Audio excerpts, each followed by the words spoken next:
تو ذرا آپ اندازہ لگائیے آج کس نبی کی اتباع کے بارے میں کہا جا رہا ہے، کس نبی کی پیروی کے بارے میں کہا جا رہا ہے؟ وہ محبوب نبی صلی اللہ علیہ وسلم جو ہمیں کہیں نہیں بھولے، ہمیں کہیں نہیں بھولے، ہر جگہ ہمیں یاد رکھا، یہاں تک جب یہاں سے آپ صلی اللہ علیہ وسلم جب اس دنیا سے تشریف لیے جا رہے ہیں، آپ کی زبان میں لکنت ہے،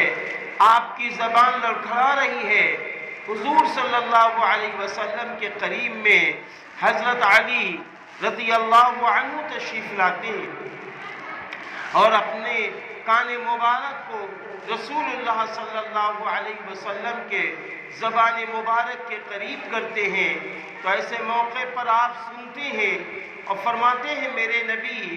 اپنے آخری وقت جب اللہ کے پاس جا رہے ہیں، ایسے موقع پر جب انسان اپنے بچوں کو یاد کرتا ہے، انسان اپنی بیوی کو یاد کرتا ہے، اپنے گھر والوں کو یاد کرتا ہے، لیکن میرے نبی اس موقع پر کس کو یاد فرما رہے ہیں؟ سنیے، حضرت علی رضی اللہ عنہ فرماتے ہیں کہ آپ صلی اللہ علیہ وسلم فرما رہے تھے اللہم اغفر لی امتی، اللہم اغفر لی امتی، اللہم اغفر لی امتی، اے اللہ میری امت کی مغفرت فرما، اے اللہ میری امت کی مغفرت فرما، اے اللہ میری امت کی مغفرت فرما۔